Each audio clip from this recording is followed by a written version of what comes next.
Mr. Chair, may I be permitted to present a very short presentation so that you will have a context of what truly happened in the province as a microcosm problem in the Philippines. Pwede po ba akong payagan? Minuto lang po, Mr. Chair. Oh, sige. Okay. If I may, Mr. Chair, kung ready na po yung slide, kanina po kasi hindi pinapayagan. Mr. Chair, Mindoro Island is situated at the heart of the Philippines. And ang una po ay nagpapasalamat po kami. I have 4 letters para sa inyo ngayon. 4 words. Nagpapasalamat po kami, Mr. Chair, dahil sa liit ng probinsya namin, we were given this much. From 2022 to 2025, we were given a total from DNEP around 12 billion. Pero nung lumabas na po sa GAA, 30 billion. Total insertion po is 17,820,439,000 as far as flood control projects are concerned, which are 25 million and above. Ulitin ko po, we did not include your other projects which do not include flood control. Kaya lang po yung pagpapasalamat namin, sino po ba naman probinsyang hindi magpapasalamat na ganun kadaming pera, napalitan po ito ng panghihinayang. Well, during the Senate hearing in the past, you were discussing about existence or non-existence of a national flood mitigation master plan. Oriental Mindoro has one. In 2019, we have a regional development council endorsed flood mitigation master plan, which is a product of several studies conducted by foreign bodies, even local experts, and the provincial government of Oriental Mindoro. It was duly signed and endorsed to DPWH in 2019. Kaya lang po, ang amount po niyan more or less is 12 billion to solve the totality of the problem of flooding. We have already received more than 30 billion. So kung sinunod po yung flood mitigation master plan ng probinsya, more or less sana, solve na ang problema. Kaya lang po, tingnan nyo po yung nangyari, 2012, 2022, baha, 2023, baha, 2024, 2025, despite the presence of more than 30 billion flood control. Bakit po? This leads to the third P, panlulumo. Bakit po nakakapanlumo? Mr. Chair, simula pa lang po may mali na. Una, di akmang disenyo. San po kayo nakakita ng flood control, pero dinisenyo ng DPWH na parang gumagawa ng boulevard? Ano po bang gustong gawin ng DPWH? Boulevard for tourism purpose or flood control? 20 meters na lapad na kalsada, tapos lalagyan ng konting semento sa kanan, konting semento sa kaliwa. As early as March 6, 2023, I called the attention of DPWH and all the contractors. Pinatigil ko po yan 1.5 months. Sabi ko po, you are doing something for my province, you didn't even consult us. Sabi nila, ang drawing daw po ay ginawa to solve the flooding. Pinatigil ko po for 1.5 months. And honestly, Mr. Chair, sinabi ko sa mga kontraktor na yan at sa DPWH, pag namatay ako after this at pinapatay ako, kayo ang nagpapatay sa akin. Because we are talking here of 4 billion pesos in 2023. After that, gumuho na po ng 2024. Mr. Chair, Governor, sino yung contractor na yan?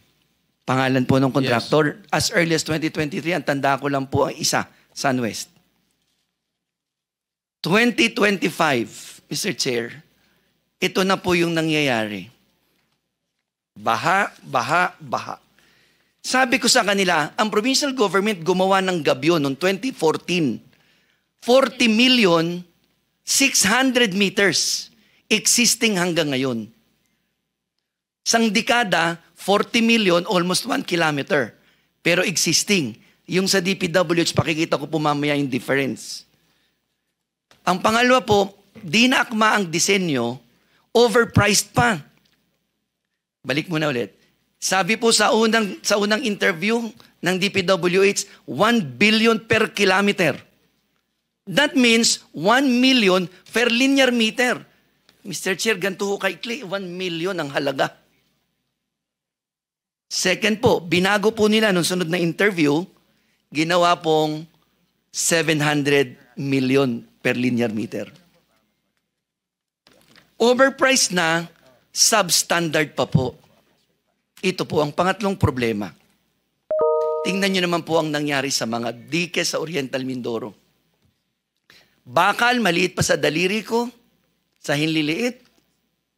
Sabi na, stain masonry, walang bakal. Gumawa po ng dike, na yan po ang itsura ng pagkakasimento. Ang gitna, puro lupa, puro buhangin. All projects, makikita nyo po. Labu-labong proyekto, different locations. Paano po ang pinakahuling nagtuldok ng substandard design? Nakakuha po ako finally kagabi ng isang disenyo, detailed engineering design, permado ng DPWH. Ang nakalagay po, Mr. Chair, ang dapat ibinabaon ng kontraktor, 12 linear meters po ang sheet piles. Yan po'y permado nila.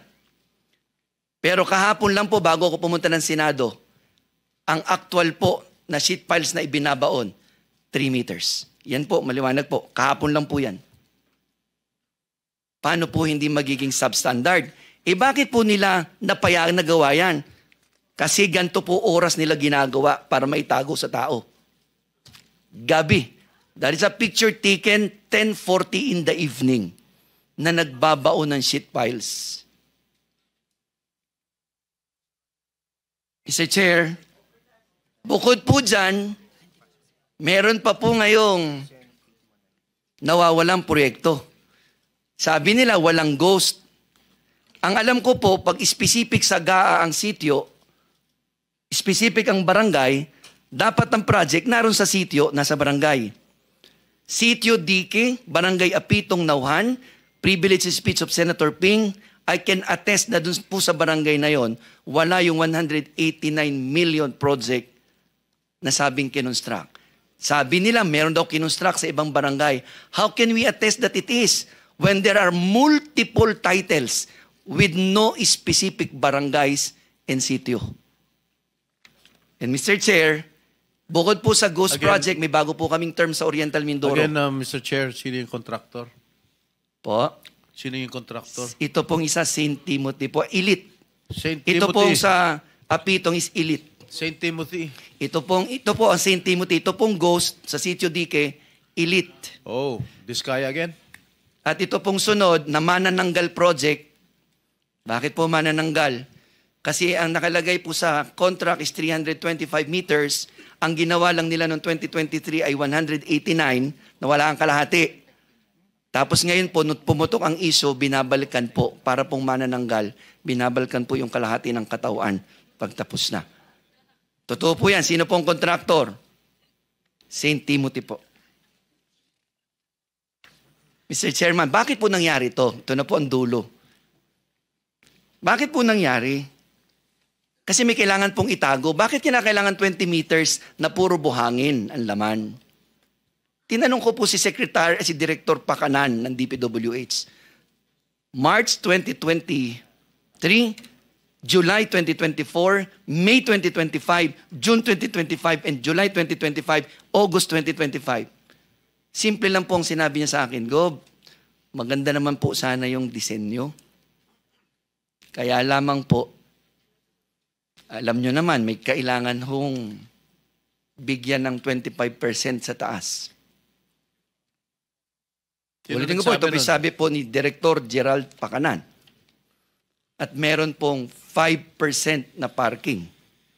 Sabi din po niya, I can attest to the truth. Kung totoo man po hindi sa sinasabi niya, I am only stating what he told me not once, not twice, not thrice, but several occasions. Sino yung kausap mo?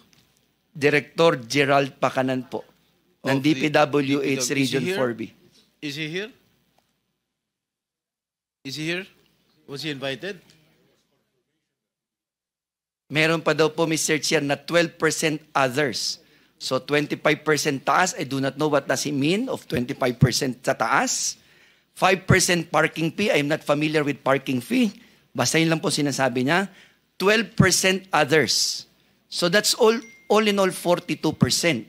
Ang nakalagay po sa Department Order 197 series of 2016, pag 150 million pataas ang project, entitled ang contractor to 8%. 42% plus 8% is 50%. So kalahati na lang po ang natira, Mr. Chair. Bukod pa po ang taxes and everything. Plus, 4 na beses na po kami nakahuli ng theft of minerals. Ang ginagawa po ng kontratista, kumukuha ng quarry sa lugar na bawal, walang quarry permit, abo. Kaya po nag-i-scaling ang project. Di pa po nagbabayad ng quarry tax ng tama. Magkano pa po yun?